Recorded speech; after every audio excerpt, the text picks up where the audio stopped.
In the opening section of chapter 7, there is a collection of proverbs, a number of which are comparisons.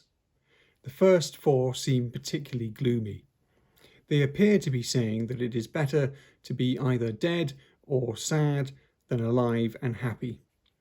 But this is not really what Kohelet means. We have seen so far in our reading that Kohelet has been on a journey to find some kind of everlasting meaning, value, or purpose in life when you examine it in the face of death, or compare it to the repetitive nature of eternity. So far, Kohelet has found that if you keep your mind either on your personal ultimate end, which is death, or if you fix your eyes on the eternal horizon, it is impossible to see anything ultimately worthwhile that you or anyone else either does or endures. But if you focus on what you do have, your toil, which is God-given and necessary, and your food and drink, the simple stuff of life, then there is the possibility of happiness. The other thing which Kohelet observed is that being able to enjoy a thing makes all the difference. A man can be very rich, but bitter and fearful with it. It is only God who can add the gift of enjoyment. We saw this particularly in chapter 5. If God does not enable you to find joy in your lot, whether it is little or much, you will not be happy. So what is the point then of these gloomy proverbs, which say the death is better than the day of death is better than the day of life, or the house of mourning is better than the house of feasting, and so on? My guess is that Kohelet thinks that the only way to find meaning in life is to really appreciate what it is to first understand that it ends. You need first of all to be overwhelmed by the scope of eternity and dwarfed by the certainty of death before you can truly begin to see your life for what it really is. Thus, to live on in the illusion that everything is fine and will be fine and you will go on forever is to live a foolish and vain life.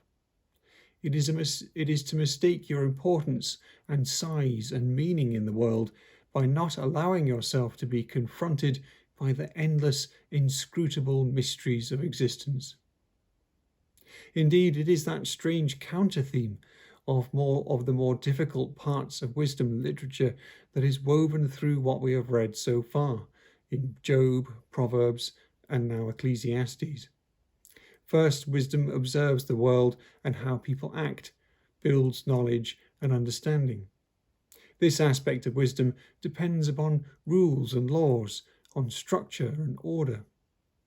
But this counter-theme notices and expresses something else, that the world and life are filled with deep mysteries, the operations or the accidents of which sometimes violently reshape our landscapes, or else stand as forbidding monuments to our finitude and ignorance.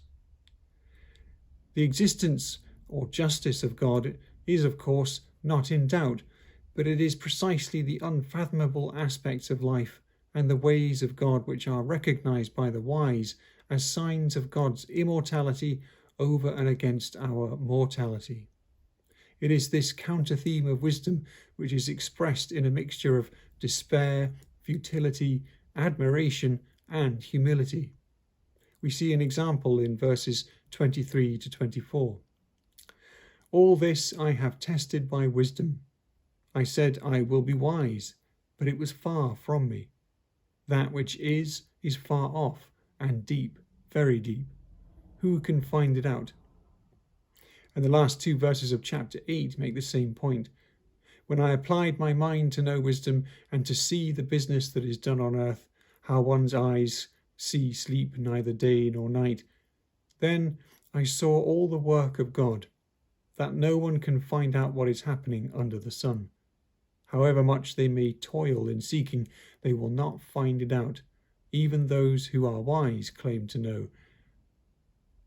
They cannot find it out. All this is not Kohelet throwing up his hands in despair and living the life of a blissful idiot.